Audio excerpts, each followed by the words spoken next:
Nous vivons aujourd'hui un tournant, le passage d'un Israël à un autre, et pas forcément dans le bon sens, pas forcément dans la bonne direction. Alors, puisque je vais décrire l'Israël qui se construit aujourd'hui, sa politique, sa classe politique, son idéologie et aussi son ambiance, et que je parle d'un changement qualitatif, il me faut évidemment faire une remarque importante sur ce qu'il y avait avant. Et on ne va pas idéaliser ce qu'il y avait avant. Israël est le produit d'un processus colonial, il faut le répéter, un État dont l'idéologie est coloniale, les structures sont coloniales. Il appartient au monde de la colonisation avec ses spécificités, comme chaque régime colonial est différent. L'Afrique du Sud, c'est pas l'Algérie. L'Algérie, c'était pas le Sénégal. Mais Israël est donc toujours été, et pas simplement dans son histoire, mais dans ses structures, dans sa politique, une réalité coloniale, un État colonial, à la fois par rapport aux Palestiniens qui se trouvent sous sa domination militaire en Cisjordanie, ceux qui se trouvent complètement enfermés dans une situation qui participe du crime contre l'humanité, c'est Gaza, ceux qui ne peuvent même pas revenir dans leur territoire, qui sont hors des frontières de leur pays, c'est la majorité, c'est 6-7 millions de réfugiés, et ceux qui sont citoyens israéliens, dont je parlerai pas mal, mais qui sont des citoyens de deuxième classe, des citoyens qui ont le droit de vote, qui ont des élus au Parlement, mais c'est à peu près tous les droits, c'est à cela que se limitent leurs droits. Ils n'ont pas les droits fondamentaux, j'y reviendrai, et ils sont dans une discrimination qui elle aussi est passée à un stade qualitativement nouveau depuis quelques années. C'est important de le dire parce que, et on m'a fait cette remarque, j'ai laissé entendre apparemment dans une de mes premières conférences, mais on m'a fait la remarque et je me suis redressé. À force de parler du nouvel Israël d'aujourd'hui, je laissais entendre que ce qu'il y avait avant, finalement, c'était pas si mal que ça. Non. Ce qu'il y avait avant, c'était un État colonial, discriminateur, et qui, bien avant Benjamin Netanyahou et son gouvernement d'extrême droite, a été de très nombreuses fois dénoncé par l'Assemblée générale des Nations Unies pour viol systématique, je dirais, de presque tous les articles relevant, qu'il y a dans la charte de l'ONU et dans les résolutions des Nations Unies. Et on fait cette remarque, je voudrais commencer par une citation. Le ministre de l'Éducation nationale israélien, Naftali Bennett, qui appartient à un parti à l'extrême droite du gouvernement d'extrême droite, parti des colons, Israël est notre demeure. Naftali Bennett a dit il y a 3 ans et demi, mais il l'a répété de nombreuses fois depuis, Israël est un État juif et démocratique, certes. Mais ce qui compte, c'est l'État juif. Et ce qui est important, c'est de renforcer le caractère juif d'Israël. Il ajoutait toujours avec un sourire, j'ai rien contre la démocratie, loin de là, mais dans la mesure où elle n'interfère pas sur le renforcement du caractère juif d'Israël. Et là, il y a une rupture. Une rupture dans le discours, pas dans la réalité. Pour les pères fondateurs d'Israël, et pour les premières générations d'Israéliens, et je dirais encore pour une forte minorité aujourd'hui, cette définition d'État juif et démocratique, et le mot démocratique était extrêmement importante. Alors, pour beaucoup d'entre vous, pour moi en tous les cas, État juif et démocratique est un oxymore, est une contradiction dans les termes.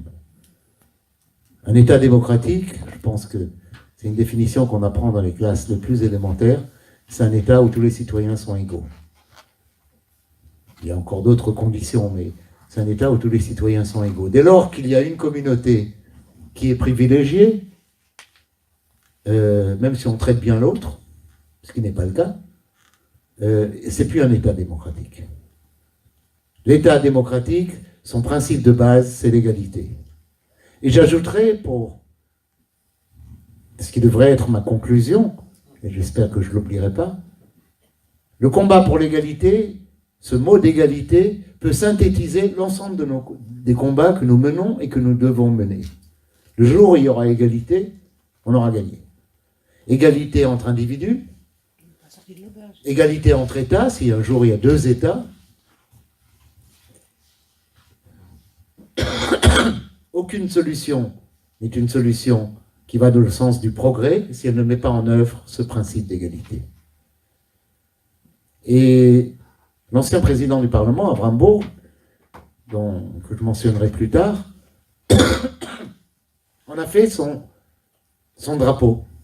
Il a dit, à partir de maintenant, le combat que nous devons mener, c'est le combat pour l'égalité. Au début, je trouvais ça un peu court, mais j'ai réfléchi. Et il y a quelque chose de très vrai. Il y a quelque chose de très vrai de pointer le principe d'égalité comme le principe qui synthétise l'ensemble de nos combats et de nos revendications.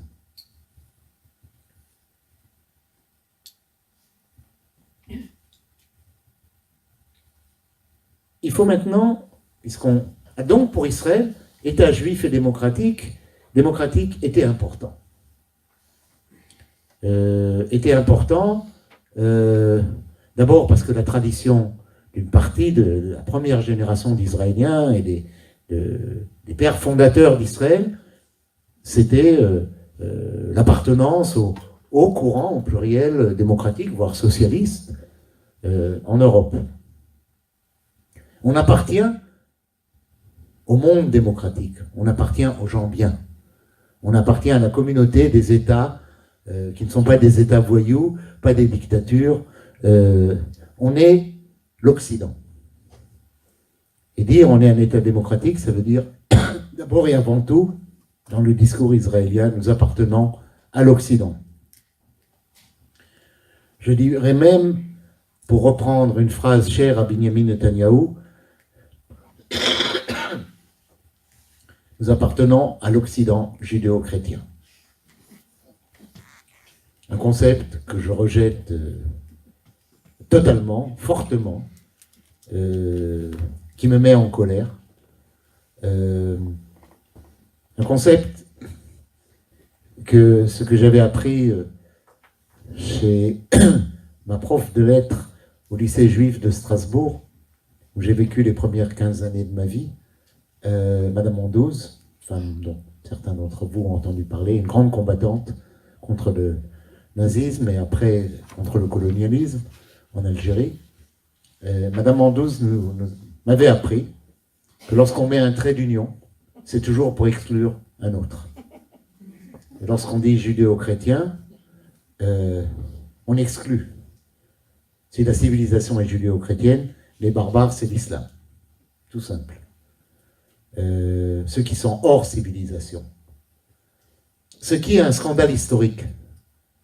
Le trait d'union qui lie, et je m'excuse de parler de ça, ce n'est pas l'objet de ma conférence, mais je tiens à le dire, ce qui lie judéo et chrétien pendant plus de 1000 ans, c'est le sang. Les Juifs ont été rejetés par l'Europe tout au long des 1000 dernières années, et je ne parle pas que des croisades, je ne parle pas que du 9e siècle et du 13e siècle.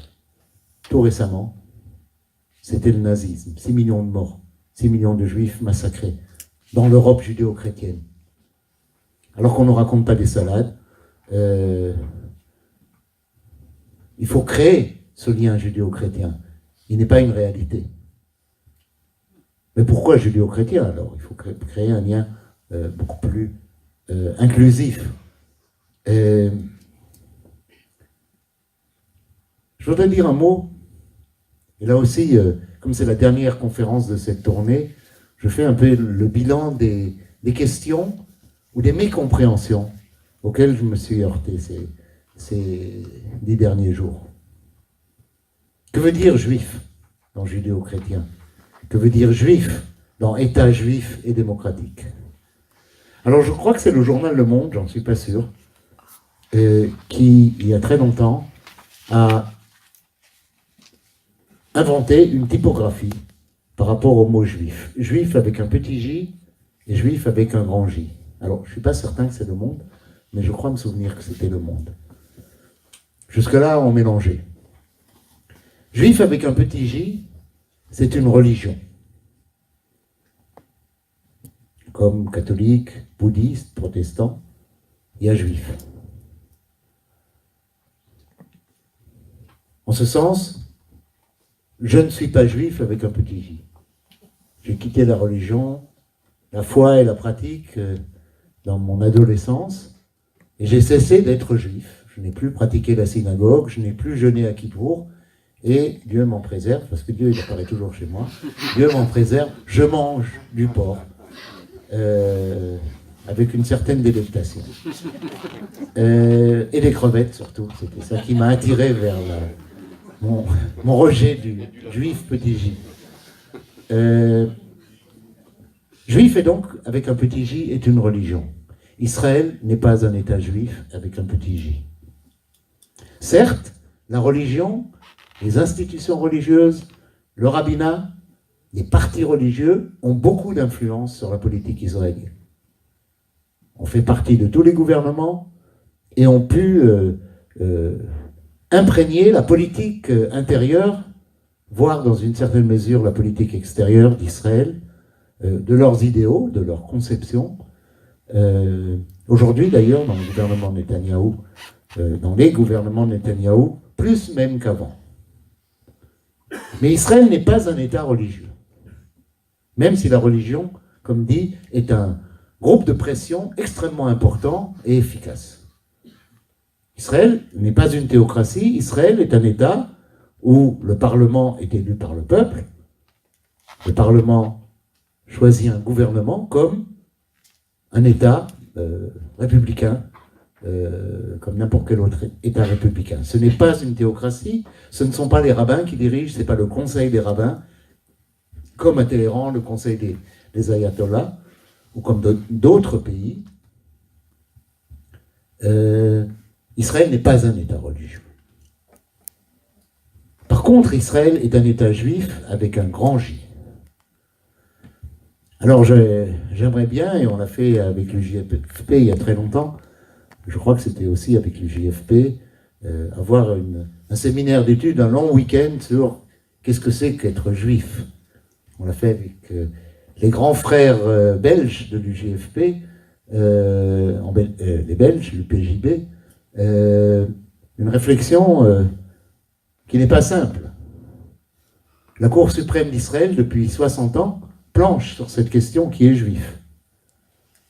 Parce qu'en Israël, ça a des implications juridiques, concrètes. Israël est un État juif, se veut être un État juif, mais alors qui est juif? Qu'est-ce qui définit un juif? Une religion, une race, une identité, une culture, une nation. Grand débat, et un débat qui dure depuis le début du 19e siècle, avec l'émancipation des Juifs d'Europe, le processus d'émancipation des Juifs d'Europe, et leur sécularisation. Qu'est-ce que c'est qu'être juif? Si on y enlève la religion, qu'est-ce qui reste? Alors, je ne rentrerai pas dans ces considérations. Je dirais, en tous les cas, en ce qui me concerne, puisque je ne suis pas juif du tout avec un petit J, mais je me sens profondément juif, et c'est un élément extrêmement important de mon identité comme individu, juif avec un grand J, c'est une identité. Pour moi, c'est une identité, et c'est une histoire, un attachement à une certaine histoire, réelle ou parfois imaginaire. Je suis juif dans la continuité du mouvement ouvrier juif de Pologne, le Bund, alors que personne de ma famille n'a jamais fait partie du moule. Mais c'est mes racines, c'est les racines que je me donne, que je me suis donné. Parfois, je me sens juif marocain, même si je m'appelle Warszawski. C'est mes racines aussi, c'est des racines que je me suis données. C'est une histoire et une culture dont je me sens partie prenante. Je pense que les identités, c'est quelque chose de très subjectif. Et on se construit des identités, je ne vous dis rien de nouveau. Amin Mahalouf, on a écrit des livres. Et bien d'autres. Donc, oui, c'est une identité, c'est un attachement à une certaine histoire, ou à une certaine lecture de l'histoire, un enracinement dans une histoire, ou dans des histoires, et un attachement à certaines cultures juives. Il n'y a pas une façon d'être juif, même avec un grand J. La culture peut être religieuse, la culture peut être socialiste, juive, elle peut être plein de choses. Que veut dire être un juif pour Naftali Bennett? Que veut dire être un juif pour David Ben Gourion? Que veut dire être un juif pour l'ensemble des fondateurs et des dirigeants actuels de l'État d'Israël, et je dirais pour le public israélien, juif israélien? Ben, il veut dire une chose simple, c'est une question de démographie. Juif, et Israël, État juif, veut dire qu'Israël appartient aux Juifs du monde, pas à ses citoyens. Un bon Français, un Juif de Lyon, un membre de l'UJFP, non, l'UJFP non, parce que c'est des gens qui ont un intérêt spécial, mais un Juif de Lyon, un type qui est d'identité juive, et peut-être d'une identité souvent très faible, peut-être qui aurait disparu sans Pétain et sans l'occupation nazie, enfin qui se retrouve à être juif, mais qui n'a absolument aucune affinité par rapport à Israël, qui n'a jamais mis les pieds, qui n'est pas intéressé par Israël, pour qui, dans le meilleur des cas, Israël est un pays comme tous les pays du monde, ne fait pas partie de son identité ou de ses préoccupations premières, ben ce juif-là est citoyen israélien, s'il le demande. Il ne le demande pas, s'il le veut. Israël, le souverain israélien, est fait de 14 millions, c'est le chiffre qu'on donne habituellement, de juifs du monde. C'est le chiffre, on dit qu'il y a environ 13-14 millions de juifs à travers le monde. Ces 13-14 millions sont le véritable souverain israélien. Et donc un juif, quelle que soit la signification de ce concept, ici de Lyon, est co-citoyen et co-actionnaire de la souveraineté nationale israélienne. Même s'il ne le sait pas, et même s'il ne le veut pas. Et dès lors qu'il met les pieds en Israël, il est citoyen, s'il le veut. L'État ne peut pas intervenir, il n'y a pas de processus de naturalisation. Il n'y a pas un processus d'essayage. Il est, au moment où il met le pied à l'aéroport de Tel Aviv, il est citoyen. Et ce n'est pas une blague. Je donnerai un exemple français. Samy Plateau-Charonne, une crapule parisienne, juive d'origine française, d'origine polonaise, qui a dépouillé des centaines ou des milliers de rescapés du génocide juif après la guerre. Dans les années 60-70, il leur a soutiré de l'argent pour se remplir les poches, en leur disant il va l'investir, enfin vous connaissez, ça c'est pas particulier à Plateau-Charonne. Les autorités françaises se sont réveillées à un certain moment et ont ouvert une procédure juridique qui allait se terminer vraisemblablement par de nombreuses années de prison pour Samy Plateau-Charonne. Mais il a pris son avion, il est venu en Israël, il avait beaucoup d'argent, l'argent de la spoliation des rescapés, beaucoup d'argent. L'année suivante, il était député au Parlement. Il ne savait pas un mot d'hébreu. Il lisait ses discours, parce qu'au Parlement, il faut parler en hébreu. Il lisait ses discours écrits en lettres latines, des mots qu'il ne comprenait pas. Il se faisait écrire ses discours. C'était comique. Mais ce qui n'était pas comique, c'est que quelqu'un comme Plateau Sharon puisse devenir en 1 minute citoyen israélien, puisse devenir en moins d'1 an député. Il pourrait être le Premier ministre aujourd'hui, ou hier, ou avant-hier. Il est citoyen comme s'il avait toujours été dans le pays. Alors qu'un Palestinien qui est né dans le pays, dont les parents sont nés dans le pays, dont les grands-parents, les arrière-grands-parents, les indigènes de notre pays, la population autochtone est, dans le meilleur des cas, un locataire toléré. Parfois bien traité, à l'époque de Rabin, qui a été une période d'ouverture, on en parlera peut-être dans la discussion, une période d'ouverture, de libéralisation, d'une certaine démocratisation, mais il est toujours resté même à cette époque, un locataire qu'on traite bien. Et à certains moments, comme notre gouvernement actuel, qu'on traite très mal. Il n'est pas propriétaire des lieux. Il a le droit de vote. Comme dit, il y a des élus arabes, mais ils ne sont pas véritablement des citoyens. Dans le sens des coactionnaires de la souveraineté nationale. Contrairement à un juif de Lyon qui, comme dit, n'a jamais mis les pieds dans le pays et qui se moque d'Israël comme de sa première chemise.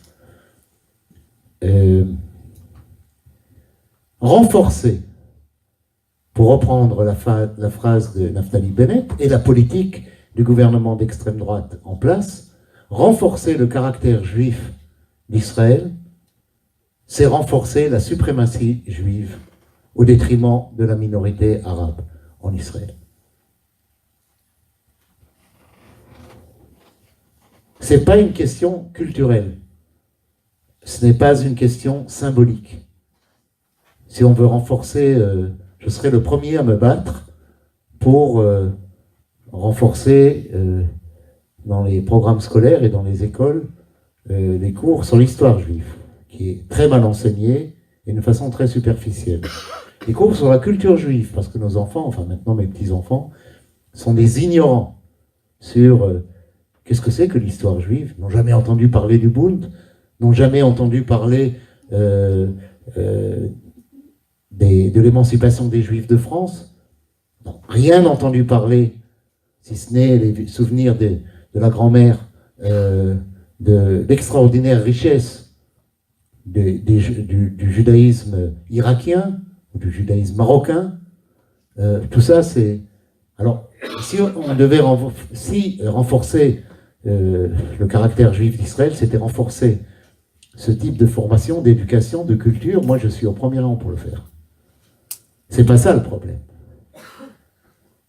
Le problème, c'est de renforcer la place spécifique de la communauté juive d'Israël dans le corps souverain national, et de déposséder les Palestiniens du peu de souveraineté qu'ils partagent avec nous.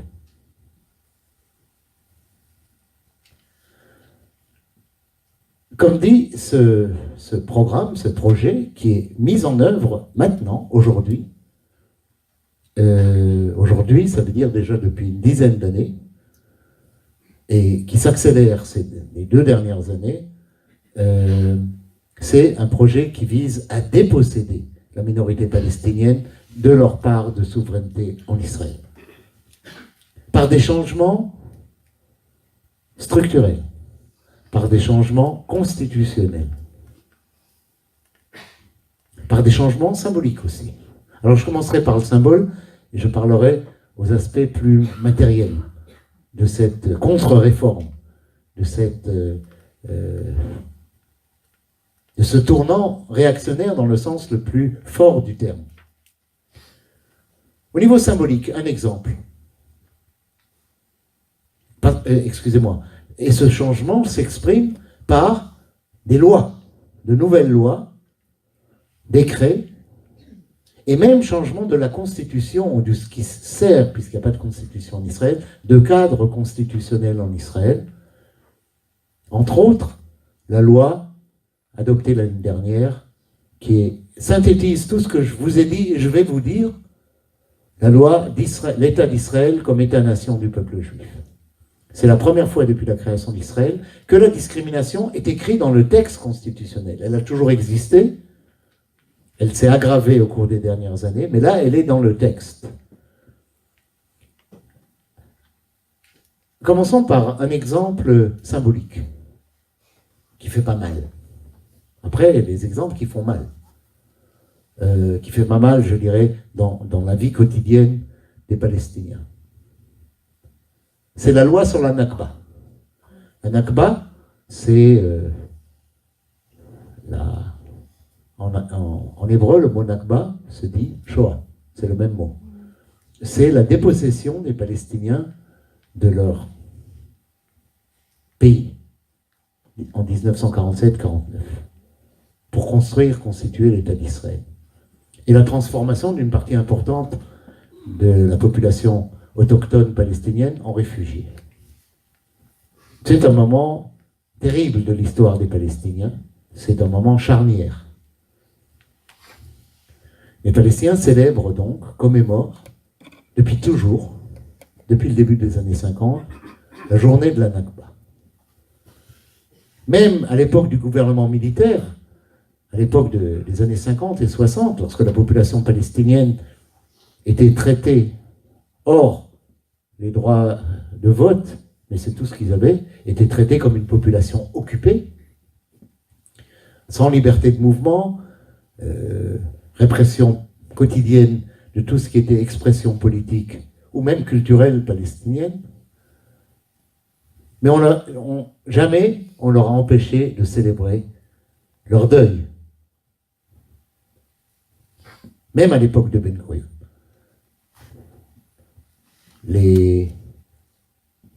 Dans les villages palestiniens, dans les années 50, 60, 70, jusqu'à aujourd'hui, on mettait des drapeaux noirs la journée de la Nakba, en signe de deuil. Dans les écoles,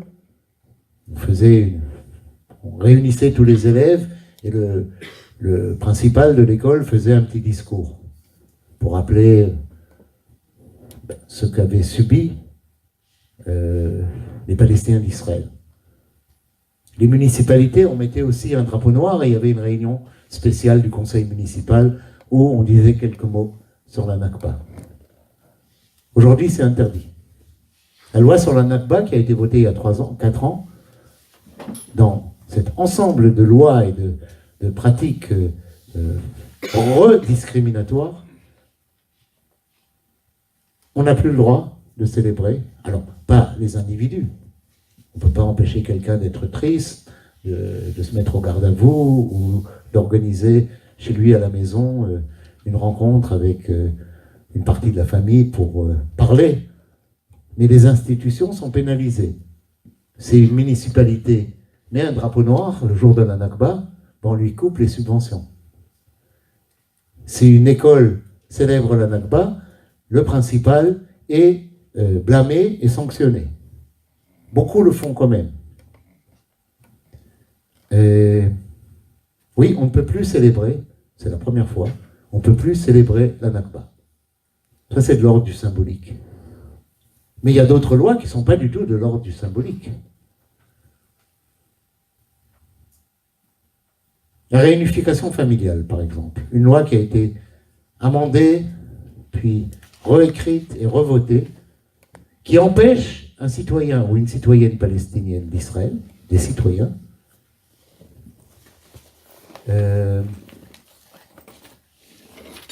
d'épouser quelqu'un qui n'est pas israélien. Ou alors de partir. J'ai personnellement des enfants d'amis à moi, palestiniens, de el-Fahim et de Nazareth, où une jeune femme, dans les deux cas, c'est une femme, tombée amoureuse d'un Palestinien de Cisjordanie, dans les deux cas. Souvent, on se marie dans le clan, dans la grande famille.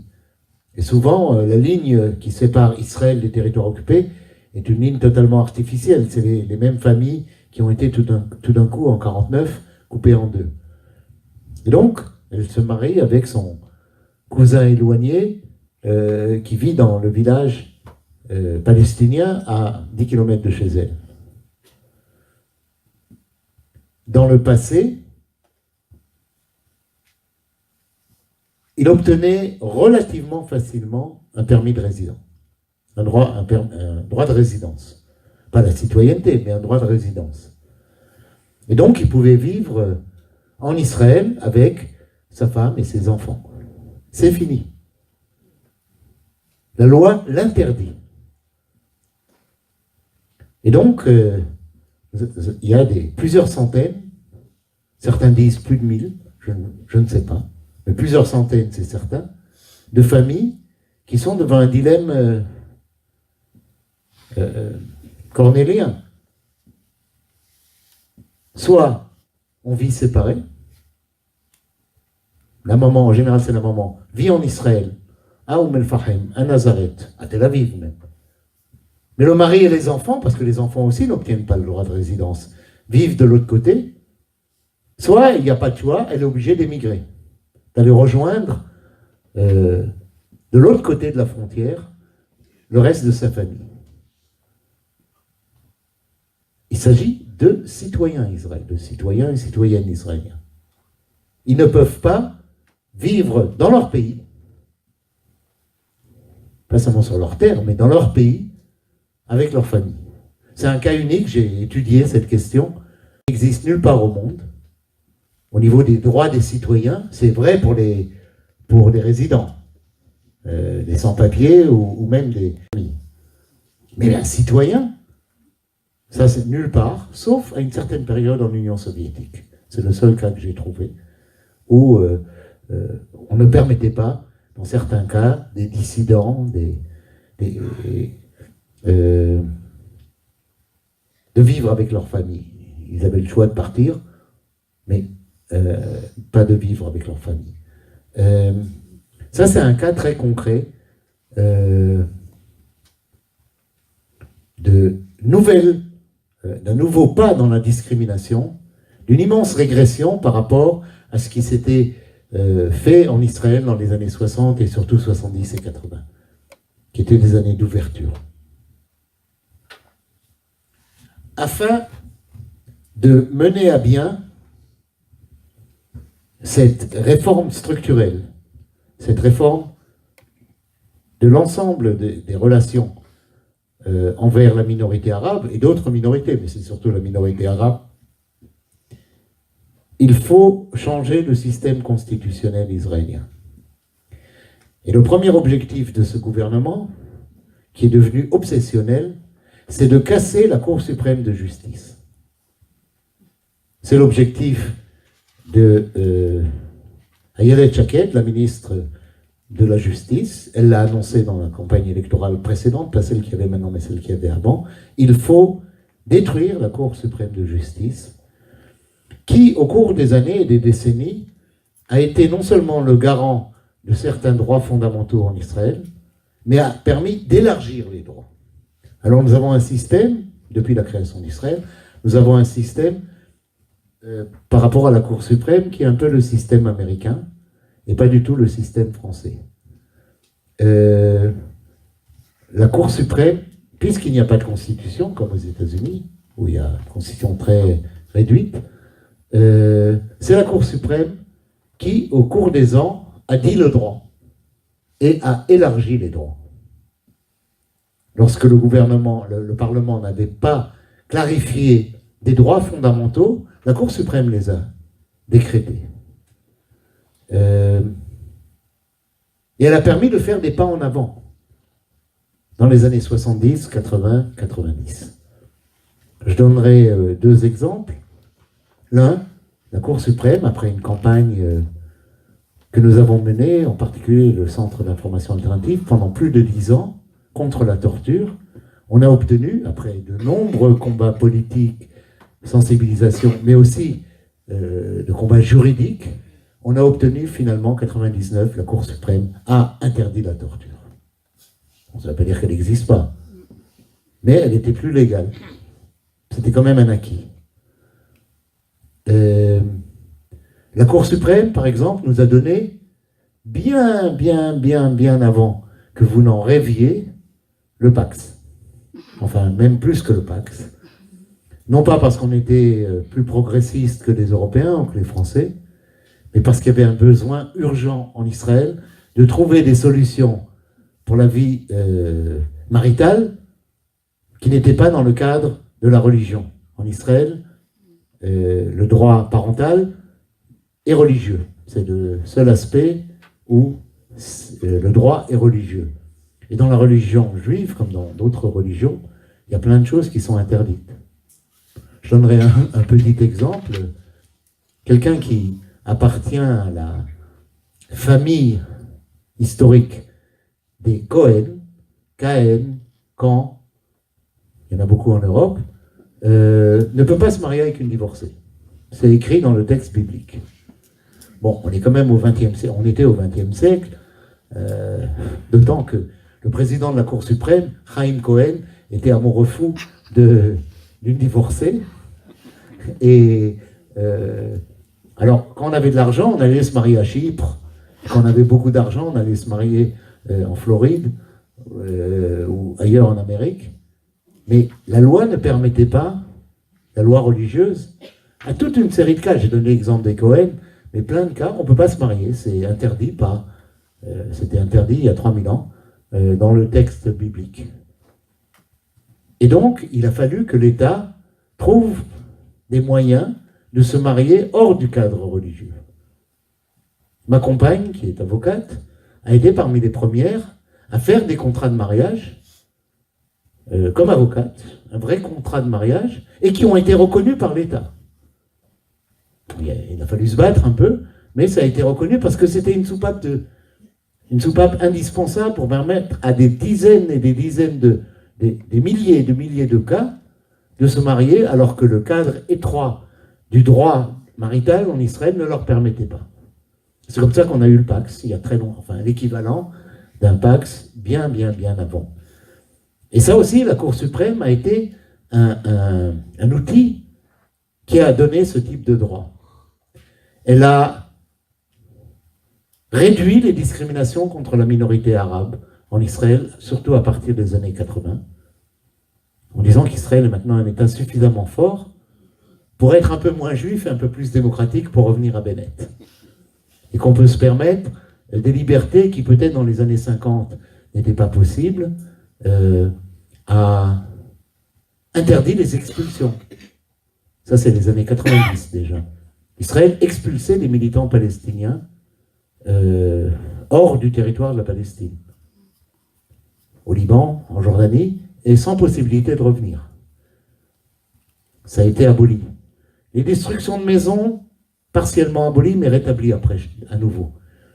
Donc la Cour suprême a quand même joué un rôle de garde-fou, de frein à un arbitraire militaire complet. L'objectif du gouvernement d'extrême droite en place, c'est de casser la Cour suprême. Et ça, c'est très prochainement.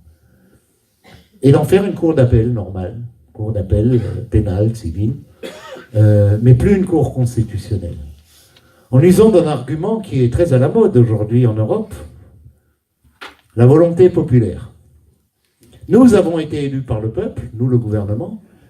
Qui sont ces élites juridiques ou autres qui vont à l'encontre de nos décisions, qui sont des décisions reflétant le choix du peuple. Et donc c'est antidémocratique, et ça c'est le discours récurrent de Netanyahou et de tous ses ministres. Nous représentons le choix, et c'est vrai, on a été élus par le peuple, donc on peut faire ce qu'on veut. Et toute intervention de la Cour suprême ou autre chose est une atteinte à la souveraineté populaire. Ça, c'est le discours qu'on entend tous les jours, au Parlement, à la radio, à la télé.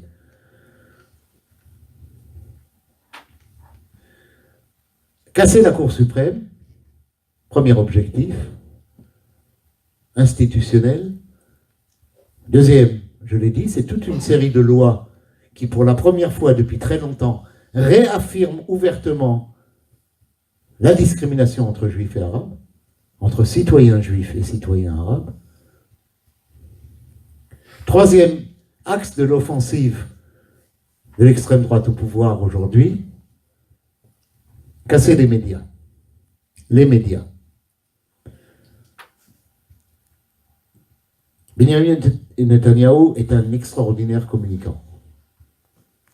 Un des meilleurs du monde. Et quelqu'un qui sait l'importance des médias. C'est pas par hasard que, en plus du poste de Premier ministre et de ministre des Affaires étrangères, puisqu'il a démissionné, et de ministre de la Défense, parce qu'il a démissionné, mais ce qu'il a toujours gardé avec lui, c'est le ministère de l'Information. Ça, il veut le contrôle. Or, en Israël, nous avons une liberté d'opinion très réelle. Nous avons une liberté d'expression. Nous avons une liberté de manifestation qui est parmi les meilleures du monde. Entre autres, grâce à la Cour suprême. Autour de décisions de la Cour suprême qui s'appellent, pour beaucoup d'entre elles, Michel Warshawski contre l'État d'Israël. Vous savez comment on écrit dans une requête de la Cour suprême. C'est moi, comme responsable en général du service d'ordre de toutes les manifs qu'il y a eu dans les années 70, 80, 90, et qui a été obligé à plusieurs occasions d'aller à la Cour suprême parce que la police refusait de nous donner un permis ou nous donner un parcours de merde. Et j'allais à la Cour suprême et dans presque tous les cas, on a gagné. Sous mon nom. Et on a obtenu, j'étais invité un jour à un colloque en Irlande à propos des parades, ceux qui connaissent la pratique irlandaise des manifestations très particulières et où il y a eu un grand combat juridique. Et donc j'étais, entre autres, venu, invité pour parler de l'exemple israélien, qui est un des exemples les meilleurs. Et comment on a pu l'obtenir? On a pu l'obtenir par des grosses batailles et par la Cour suprême.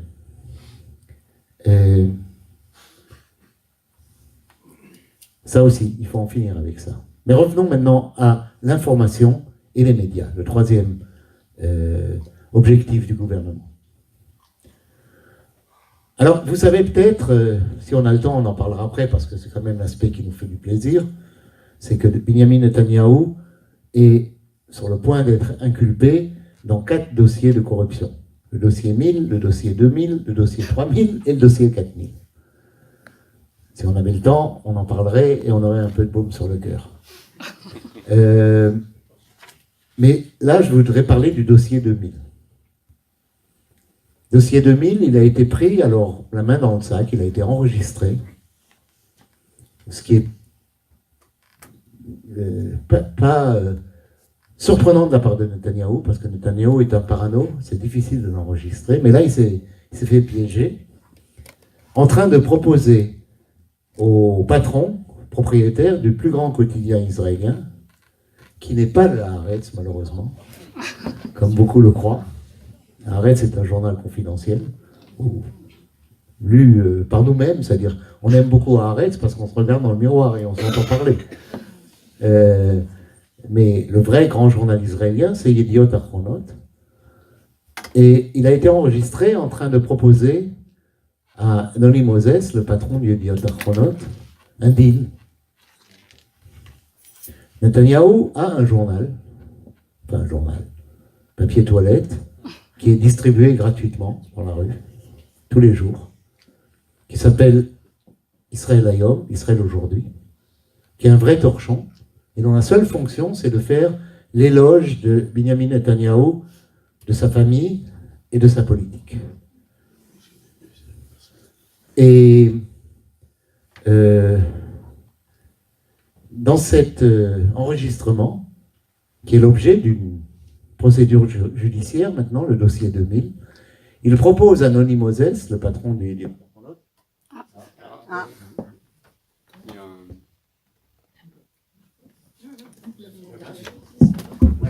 Il propose à Noni Moses le deal suivant. Je réduis de 50% la diffusion de mon torchon, enfin non, pas dit torchon, ça c'est moi qui dis, et de mon journal, à condition que le Yediot Achronot s'engage à réduire d'une façon substantielle les critiques contre moi, et surtout contre ma femme Sarah, et mon voyou de fils, ça c'est moi aussi qui le dis, Yair, qui est l'objet d'une autre conférence, si vous voulez, qu'on parle de la famille Netanyahu. Ça c'est une tentative de corruption, et donc c'est l'objet du dossier 2000, mais il montre l'importance que donne Netanyahou à la bataille contre les médias ou contre les médias qui ne lui sont pas favorables et qui sont critiques. Et les médias israéliens sont critiques, y compris la radio-télévision. C'est pour ça qu'il fait beaucoup pour privatiser, entre autres, la radio-télévision et qu'elle soit achetée par ses amis. Des milliardaires de Miami, pour la plupart, le roi du bingo, le roi... enfin, des gens qui sont aussi en plus... quand on est le roi du bingo à Miami, on n'est pas loin de la pègre. On est même jusqu'au cou. Et ça, c'est les amis de Netanyahou qui ont beaucoup d'argent et qui, entre autres, lui l'aident dans sa politique de prendre le contrôle par les lois du marché, là, c'est pas par la force, des médias. Et donc, ça, c'est la deuxième bataille, c'est la bataille pour l'indépendance des médias contre cette mainmise de plus en plus forte de Netanyahou et de son gang. Et les médias résistent. Je parlais de la Cour suprême comme élément de résistance, et donc en jeu d'un combat de la part de Netanyahou, il en est de même pour les médias. Troisième garde-fou, et là je vais vous surprendre, c'est l'appareil sécuritaire. Aujourd'hui, l'appareil sécuritaire, je vais dire, c'est l'opposition de gauche. Ce qui amène mon camarade Sergio, collègue au Centre d'information alternative, de temps à autre à faire la blague. Et il dit, vous ne croyez pas qu'on devrait organiser une grande manifestation à Tel Aviv en disant l'armée au pouvoir pour un coup d'État militaire? Bon, c'est une mauvaise blague, mais paradoxalement, l'appareil sécuritaire israélien est aujourd'hui une des forces qui s'oppose à Benjamin Netanyahou, à sa politique. Les chefs du Mossad, les anciens chefs, pas ceux qui sont en active évidemment, mais ceux qui, dès qu'ils sont à la retraite, que ce soit les patrons du Mossad, les patrons du Shin Bet, une partie de l'état-major, ils sont préoccupés, non pas parce que c'est pas par idéaux de gauche et des valeurs de gauche, mais parce que c'est des gens qui font pas du populisme à bon marché, du nationalisme parce que ça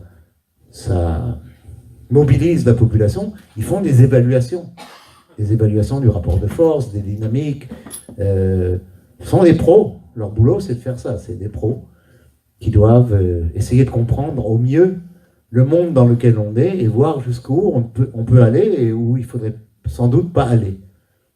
Alors beaucoup d'entre vous, j'imagine, ont vu le film The Gatekeepers. Je ne sais pas s'il a un nom en français. Il a été montré plusieurs fois sur Arte. C'est un film qui est fait entièrement d'interviews des patrons des services israéliens, des différents services à la retraite. Et on croit voir un film qui a été produit par le Centre d'information alternative, quoi, par les gauchistes, par les anticolonialistes israéliens. Leur critique est ferme et leur préoccupation est grande. Et je donnerai un exemple. Un exemple, c'est l'ancien chef du Mossad, Meir Dagan. Meir Dagan, c'était le chef du Mossad, donc pas un mec bien. Un homme qui avait énormément de sang sur les mains, des gens qu'il a lui-même tués et des gens qu'il a envoyés tuer par les agents du Mossad.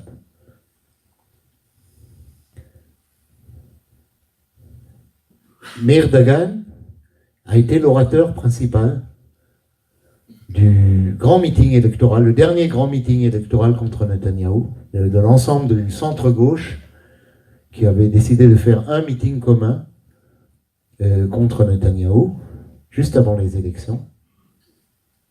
Meir Dagan était mourant. Il avait un cancer en phase terminale, extrêmement affaibli, mais il a demandé à prendre la parole. Et devant 30 000 personnes à Tel Aviv, éclate en sanglots, ce dur, ce tueur, parce que c'est ce qu'il est, ce qu'il était, en disant, si ne nous unissons pas pour mettre à bas ce régime de Netanyahou, c'est la fin d'Israël. Hein? Ça, c'est mon fils Dror qui a fait ça. Et c'est la fin d'Israël. Il a éclaté en sanglots. Il est mort quelques semaines plus tard. On a appris, dans les nombreux articles qui ont été écrits après sa mort sur Meir Dagan, que, alors qu'il était encore chef du Mossad, un jour, il avait fait l'aller-retour, le même jour, Tel Aviv, Washington, Tel Aviv, pour rencontrer le chef de la CIA, son collègue, et lui dire, Netanyahou, c'est un fou. Il va bombarder Téhéran. Et bombarder Téhéran, c'est l'apocalypse. On ne sait pas ce qui va se passer. C'est la Troisième Guerre mondiale. C'est le monde, c'est tout le Moyen-Orient qui explose. Il va bombarder Téhéran. C'est jusqu'à aujourd'hui une obsession chez Netanyahou. Il dit, nous savons, toi et moi, monsieur de la CIA, que c'est de la folie furieuse, mais nous n'arrivons pas à l'arrêter. Mais vous pouvez l'arrêter. Apparemment, ça a marché, parce qu'il n'y a pas eu de bombardement de Téhéran. Mais c'est un acte de trahison de la part du chef du Mossad. Il va dans un pays étranger, même si c'est l'Amérique, les États-Unis d'Amérique, nos meilleurs amis, pour divulguer un objectif stratégique essentiel du gouvernement et les convaincre d'utiliser tous les moyens pour arrêter ça. Mais ça montre, je raconte cette expérience, parce que ça montre cette place qu'a l'appareil sécuritaire israélien comme garde-fou relatif face à une politique irresponsable, comme on dit, qui nous prépare une catastrophe annoncée, et qui peut être fatale, non seulement, qui peut être provoquer un désastre par rapport aux Palestiniens et peut-être au-delà, mais aussi suicidaire par rapport à Israël.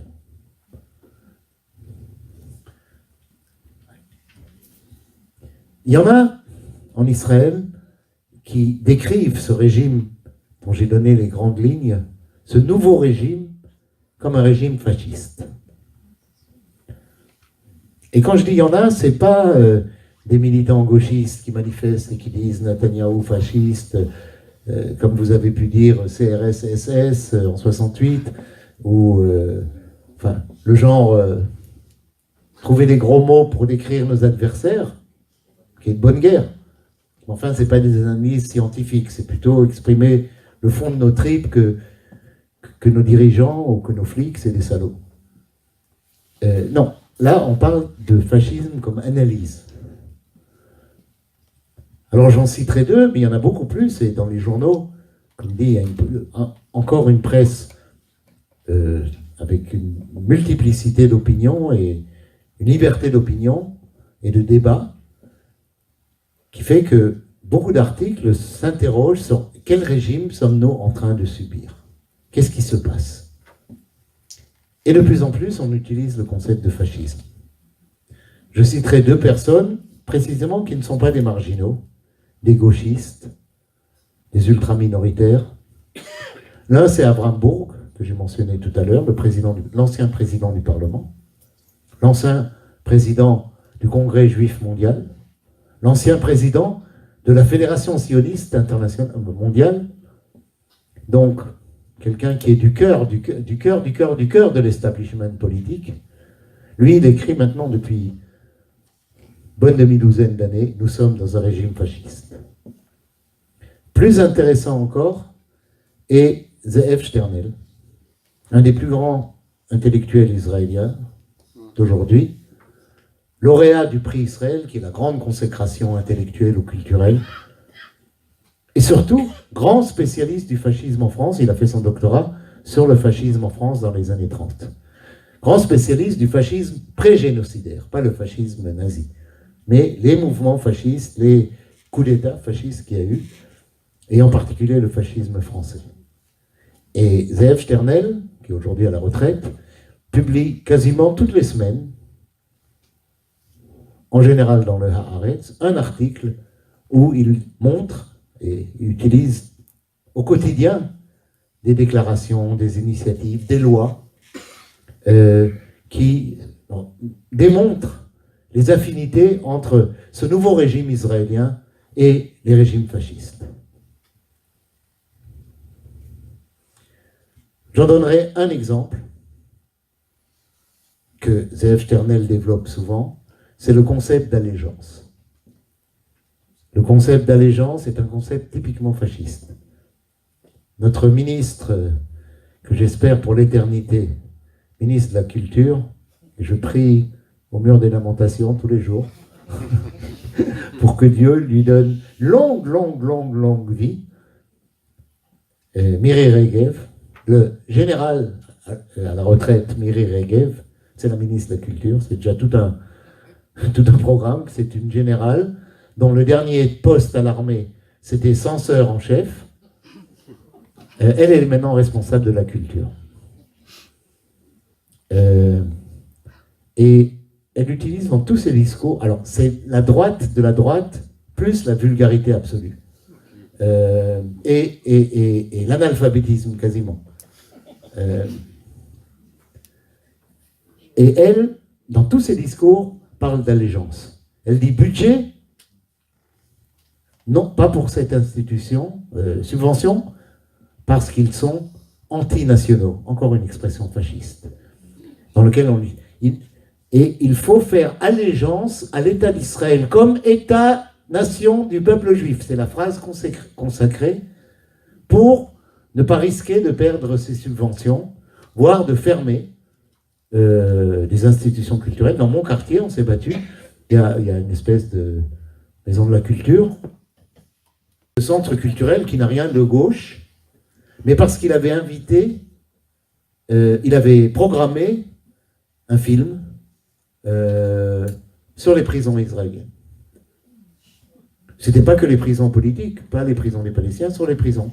Et ça n'a pas plu à Miri Regev, ou ça n'a pas plu à un collègue à elle dans la municipalité, et elle a tout simplement, d'abord elle a fait fermer la salle, et puis ensuite elle a décidé d'arrêter les subventions. On a dû se battre, on a dû se battre et on a gagné, c'est pas fermé, mais ce qui est grave, c'est qu'on vit sur cette menace permanente. Ce qui est grave, c'est pas tellement les effets concrets jusqu'à aujourd'hui, ils sont encore limités, mais on crée une dynamique et une ambiance comme quoi, attention, il ne faut pas aller trop loin. Attention, parce que sinon, Miri Regev, elle arrive et elle nous ferme ou elle nous coupe le budget. Et ce n'est pas que des initiatives comme cette petite maison de la culture de mon quartier, c'est le Festival d'Israël, où elle a négocié une véritable censure de certaines... C'est le festival national où elle a la culture, où elle a négocié et obtenu, en partie, la déprogrammation d'une série d'initiatives qui devaient être dans ce festival. Donc c'est bien au-delà d'une attaque contre les excès, ou les excès, ça va directement vers le cœur même de la culture. Alors je ne peux pas, même s'il faut que j'arrête bientôt, ne pas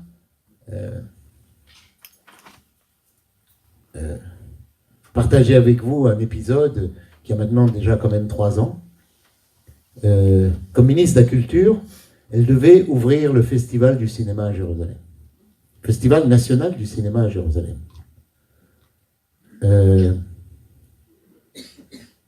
À l'ouverture de ce festival, 2 acteurs connus, un juif et un arabe, ont lu ensemble un poème de Mahmoud Darwish.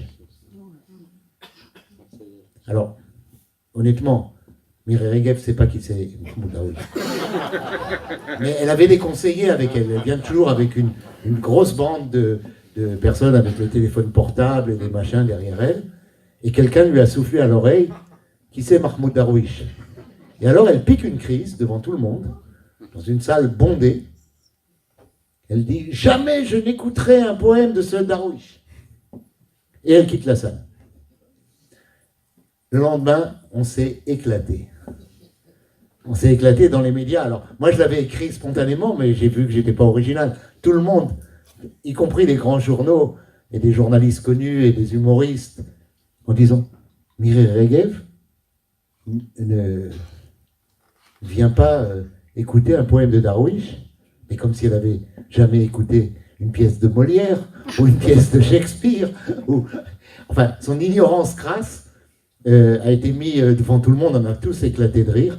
Mais par contre, cet acte de protestation publique de la part d'une ministre de la Culture, c'est quand même hautement symptomatique de ce que nous sommes en train de vivre en Israël. Et donc, et surtout son utilisation permanente du concept d'allégeance, de ce concept fasciste d'allégeance. J'ai parlé de garde-fous comme les médias, de garde-fous comme la Cour suprême, et de la bataille qui se mène justement pour délégitimer la Cour suprême et finalement la démanteler, cette bataille pour la prise de contrôle des médias. J'ai parlé des forces de sécurité, de l'appareil sécuritaire comme garde-fou relatif. Maintenant, vous attendez sans doute à ce que je parle d'un dernier garde-fou qui est quand même important, c'est le mouvement de la paix, c'est les forces du mouvement de la paix en Israël qui ont su montrer leur importance, leur efficacité, leur capacité de contrer la politique et de stopper la politique du gouvernement dans les années 80, la guerre du Liban, dans les années 90, la reconnaissance de l'OLP, l'ouverture de négociations. C'était le résultat, bon, d'abord de la résistance libanaise ou de la résistance palestinienne, mais de l'écho qu'il petit à petit se développer dans la société pour dire ça ne peut pas continuer comme ça. Il faut changer de politique. Et le mouvement de la paix a été un grand acteur dans le changement de politique. Il a fait tomber le gouvernement Shamir et obtenu le début de négociations. Il a imposé au gouvernement le retrait du Liban. Ce mouvement de la paix n'existe plus. Il n'existe plus depuis longtemps maintenant, depuis 19 ans. Depuis son suicide, alors j'en parlerai pas maintenant, en août 2000, c'est un mouvement qui s'est auto-liquidé. Il s'est suicidé. Il a annoncé publiquement qu'il n'avait plus de raison d'être. Et même si après un an et demi, les gens se sont repris, les porte-paroles, les dirigeants se sont repris, ils ont dit bon, on a exagéré, c'est pas exactement comme ça, mais c'est trop tard. Tu fais un gros trou dans le bateau, tu peux pas dire oups, je me suis trompé, et on fait comme s'il n'y avait rien eu. Le bateau, il est mort. Et il faut le reconstruire, et ce sera, je pense, la tâche de la génération de nos enfants. De plus en plus, j'ai le sentiment que ce sera la tâche de nos petits-enfants déjà. Et donc ça prendra du temps. Il n'y a plus de mouvement de la paix, ce qui ne veut pas dire qu'il n'y a pas de combat pour la justice dans les territoires occupés, pour les droits contre l'occupation, mais ce n'est plus des centaines de milliers à Tel Aviv. C'est plusieurs dizaines de milliers à Nazareth et quelques milliers à Tel Aviv.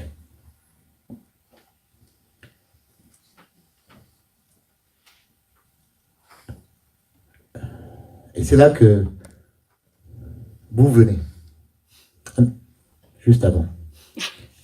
Si il y a peu d'opposition en Israël, s'il semble à première vue qu'on est en train de vivre, et je l'ai décrit, un grand basculement à droite,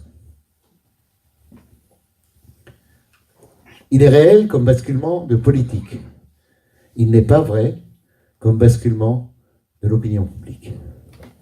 Et là, je tiens à être très concret, parce que, non seulement parce qu'il ne faut pas désespérer Billancourt, ça n'a jamais été ma tasse de thé, mais parce que ça permet de comprendre la réalité de ce tournant à droite et aussi les potentiels de résistance. Les potentiels de résistance. Mon ami Dominique Vidal est un grand amoureux des sondages. Il adore et il suit les sondages sur tout et n'importe quoi. Et il m'informe, y compris sur les sondages d'opinion en Israël, régulièrement. Tout récemment, on s'est croisés à la gare, il m'a dit « T'as vu le dernier sondage ?» Et par Dominique Vidal, j'ai appris, et il m'a communiqué les sondages des 30 dernières années, le bilan des sondages d'opinion en Israël. Et contrairement à l'impression que vous pourriez avoir de tout ce que je viens de vous dire, il y a une immense stabilité en Israël. Depuis 1982, depuis l'invasion du Liban, l'opinion publique israélienne est divisée en deux moitiés.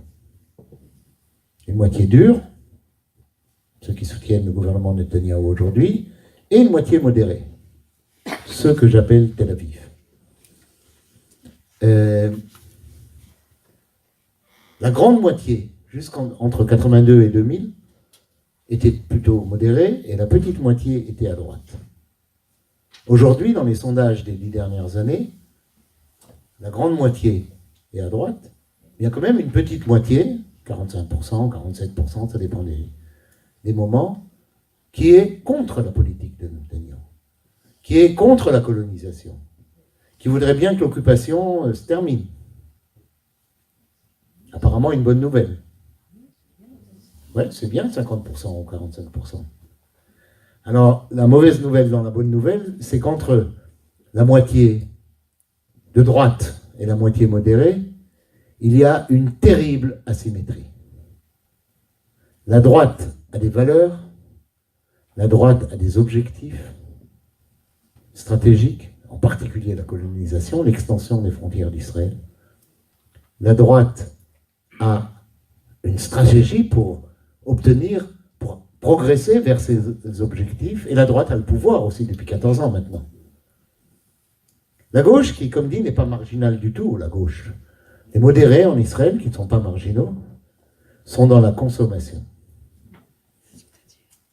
Sont dans l'exact opposé d'un sentiment d'urgence. C'est pour ça que je l'appelle Tel Aviv. Quiconque va à Tel Aviv peut le ressentir en respirant l'air. Tout va bien. Oui, on n'aime pas Netanyahou, aux prochaines élections on votera pour lui, à moins qu'on ait pris des vacances à Istanbul, ou ailleurs. Mais il n'y a aucune urgence. Et en fait, c'est vrai. C'est-à-dire, on peut les comprendre. Les plus âgés d'entre vous le savent, tout le monde le sait. Les masses de gens ne se mobilisent pas parce qu'on a distribué un tract intelligent, efficace et qui dit la vérité. Ou parce qu'on a un journal ou même un site internet super. On peut convaincre des petits groupes, des individus. Les gens changent leur opinion quand la réalité les pousse à changer leur opinion. Que ce soit au niveau de l'entreprise, que ce soit au niveau de la société, il y a un moment où tu dis non, il faut que je fasse quelque chose, ça ne peut pas continuer comme ça. Pas forcément des questions tragiques, mais et c'est vrai pour l'opinion publique israélienne. C'est pas grâce à la bonne parole de gens comme nous, beaucoup plus, qu'on a eu des mouvements de masse contre la guerre au Liban ou contre l'occupation, mais c'est parce qu'on commençait à payer un prix. La guerre du Liban, c'était clair, c'est quand les soldats ont commencé à revenir dans les cercueils que l'opinion publique a commencé à basculer. Or, aujourd'hui, tout va bien. Dans le présent, tout va bien. Sécurité nationale, rien ne menace Israël. Et à part Netanyahou qui brandit en permanence l'Iran comme ennemi civilisationnel, on sait qu'il n'y a aucune menace contre Israël. Tous les États arabes ont mis sur la table depuis 20 ans maintenant un traité de paix pour lequel Ben Gurion aurait vendu son père, sa mère, ses enfants, tellement il est favorable à Israël. Et Israël, le gouvernement israélien, alors ça c'est le comble d'absence de civilité politique, n'a même pas fait semblant d'en discuter. Vous pouvez dire, ouais, document intéressant, on le met à l'ordre du jour. Il n'y a même pas eu ça. Il n'y a jamais eu un débat, ni au Parlement, ni au gouvernement, un début de réflexion sur le plan de paix arabe. Il y a 20 ans qu'il pourrit sur la table du gouvernement. Mais le fait est que sécurité nationale, Israël n'a jamais été aussi fort, autant en sécurité. Sécurité individuelle, deuxièmement, sécurité individuelle. Il n'y a plus d'attentats, quasiment plus. Alors, on ne va pas s'en plaindre, mais la période où nos enfants allaient à l'école avec une carte dans la tête, on leur disait, vous ne rentrez pas dans un supermarché, vous ne traversez pas les marchés, si vous êtes loin, vous ne prenez pas un bus, vous prenez un taxi, vous avez 10 shekels dans la poche, vous prenez un taxi. Parce que tous ces trucs-là, ça sautait. Il y avait des attentats en permanence pendant quelques années. C'est fini. Et comme dit, on ne va pas s'en plaindre. Il n'y a plus d'insécurité individuelle, et même si Netanyahou et d'autres menacent le terrorisme, il n'y a plus d'actes terroristes. Qu'est-ce que c'est que cette blague? Qu'est-ce que c'est que cette propagande? Donc je reviens. Sécurité nationale, sécurité individuelle, prospérité économique. L'économie israélienne pète la forme. On est AAA depuis des années par les agences de notation, bien mieux que la moyenne européenne. On exporte des capitaux, des technologies, maintenant des armes. On investit partout dans le monde. C'est une puissance économique. Un petit pays, une puissance économique, et riche, un pays riche. Alors, c'est pas à vous que j'ai besoin de dire qu'un pays peut être riche, parce qu'entre autres, il y a des pauvres. Pour qu'il y ait des riches, il faut qu'il y ait des pauvres. Et en Israël, ça peut surprendre certains d'entre vous, Israël est le pays des pays industrialisés, des 20 pays industrialisés de l'OECD, est le pays où le fossé entre riches et pauvres est le plus grand. Plus que les États-Unis, plus que le Canada. Et 30% des enfants israéliens, 32%, des enfants israéliens, c'est les dernières données de la sécurité sociale israélienne, donc une institution très respectable, vivent sous le seuil de pauvreté. Israéliens. C'est pas la Cisjordanie, c'est certainement pas Gaza. Des enfants israéliens. Donc, beaucoup d'Arabes parmi eux, c'est vrai, mais quand même 30%, plus de 30% vivent sous le seuil de pauvreté. Mais Israël est un pays riche, un pays performant économiquement. Et la majorité de la population vit bien et a le sentiment de bien vivre. Vivre dans l'aisance, dans la sécurité matérielle. Alors quand on a la sécurité nationale, la sécurité individuelle contre les attentats, la sécurité économique, il reste une chose qui peut faire basculer l'opinion publique, c'est l'isolement international. Ça a beaucoup joué dans les années 80, le sentiment d'être seul, de perdre ses amis. Et là aussi, ça va bien. Parce qu'on ne veut plus les mêmes amis qu'on avait avant. Toute la propagande du gouvernement de ces dernières années, c'est se moquer de l'Europe, qui était pour nous ceux dont on veut faire partie. On a frappé à la porte du marché commun, de l'Europe, on veut faire partie de l'Europe. On est l'Europe, on n'est pas le Moyen-Orient. Maintenant, on ne veut plus être l'Europe. Alors, vous me pardonnerez l'expression extrêmement vulgaire, mais pour Israël, pour la propagande israélienne, pour le gouvernement israélien, et pour une partie non négligeable de l'opinion publique, l'Europe, c'est des couilles molles. C'est rien, c'est la vieille Europe, c'est quelque chose en décadence, qui est peut-être vrai, et qui n'est pas plus du tout important pour Israël.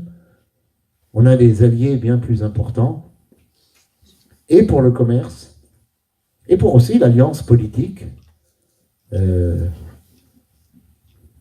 C'est Urban en Hongrie, c'est la Pologne, c'est les Philippines, c'est Borsalino, là, je ne sais pas comment il s'appelle, du Brésil.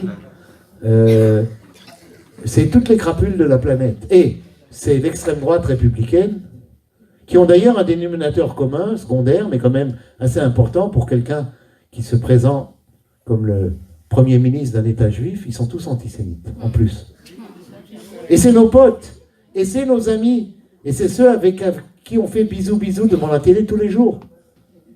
C'est une honte, au-delà de la politique et du choix politique et stratégique, c'est une honte Quand Netanyahou s'attaque à la gauche et dit ils ont oublié ce que ça veut dire d'être juif, petit salopard, nous on a oublié. Mais regarde qui sont tes copains. Regarde le document que tu as signé sous la pression du Premier ministre polonais qui blanchit la Pologne du génocide de 2,5 millions de juifs pendant la guerre. Alors moi je ne suis pas de ceux qui disent tous les Polonais sont responsables. Je sais combien de Polonais ont risqué, et risquaient plus qu'en France ou en Belgique. C'était voir toute sa famille assassinée, s'ils se faisaient prendre. Mais combien de milliers et de milliers de familles polonaises, au risque de leur vie, vraiment de leur vie, ont caché des juifs. Donc je ne pense pas que tous les Polonais c'est des salopards, loin de là. Mais la Pologne, comme Pologne, son gouvernement était co-responsable du massacre de 2,5 millions de leurs citoyens. Et Benjamin Netanyahou écrit un communiqué sous la pression du Premier ministre polonais, où il dit la Pologne n'a aucune responsabilité, elle a été victime, les Polonais ont été victimes. Alors c'est vrai que beaucoup ont été victimes enfin, il blanchit la Pologne du massacre de 2,5 millions de juifs, à tel point que le mémorial du génocide des juifs d'Europe, Yad Vashem, pour la première fois publie un communiqué. En général c'est un mémorial et c'est des archives, il ne s'exprime pas publiquement, a publié un communiqué qui prend ses distances, mais d'une façon nette et même en colère, contre cette déclaration de Netanyahou. Mais ce qui est important, c'est qui sont nos potes aujourd'hui, qui sont nos amis, avec qui on crée des alliances, et dans quelle perspective l'Europe a été totalement aujourd'hui effacée de la stratégie de Benjamin Netanyahou. Par contre, le grand allié qui se construit aujourd'hui avec Israël, c'est la Chine. C'est un marché, parce qu'il y a un langage commun entre la Chine d'aujourd'hui et Benjamin Netanyahou, c'est la loi du marché. On parle business, on ne parle pas droits de l'homme, les Chinois ne nous embêtent pas avec les droits de l'homme, ils ne font pas des communiqués de protestation sur le sort des prisonniers politiques, et ils n'écrivent pas... le Parlement chinois une demande de libération de Marwan Berghouti. Vraiment, et avec ça, on s'arrange très bien. Très, très bien. Alors, mon tout dernier message s'adresse à vous et se résume en 3 lettres. B, D et S. B, D et S, c'est la meilleure chose qui soit passée en termes internationaux pour les Palestiniens dans les 14 déjà dernières années. Cet appel palestinien, la société civile et politique palestinienne au monde, faites pression sur Israël, c'est ça BDS. Faites pression sur Israël. Dans BDS, ce qui compte, c'est S. L'objectif, c'est des sanctions, comme on l'a fait, tout le monde le dit, l'Afrique du Sud, évidemment, mais aussi l'Espagne de Franco, la Grèce des colonels, l'Union soviétique, à propos du boycott du sport, des Jeux Olympiques, la Chine. C'est, contrairement à ce que dit Netanyahou et son gang, mais aussi d'autres, c'est pas du tout spécifique à Israël. Campagne de BDS, de boycott, c'est une pratique extrêmement longue dans l'histoire moderne, des moyens politiques pour faire changer des régimes qui violent les droits de l'homme, violent les droits nationaux de leurs minorités, etc. Donc BDS, c'est d'abord quelque chose de juste. Et s'il y avait S, comme dit, s'il y avait des sanctions internationales, on n'aurait besoin ni de B, ni de D. La bataille serait gagnée, ce ne serait plus qu'une question de temps. C'est parce qu'il n'y a pas de sanctions internationales que la société civile doit se bouger et faire pression, mais finalement, non pas faire pression seulement sur Israël, mais faire pression sur les gouvernants, sur les décideurs, sur les investisseurs. Alors la très bonne nouvelle, c'est que BDS n'est pas simplement une cause juste, c'est une cause qui marche.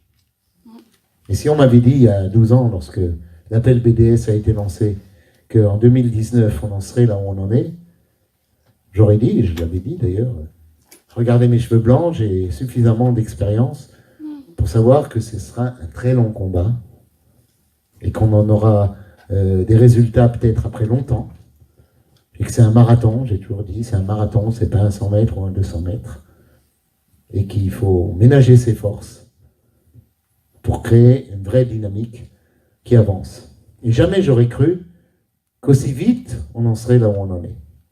Et pour prendre l'exemple de la France, on est passé des Orange, petit O, à Orange, la multinationale Orange.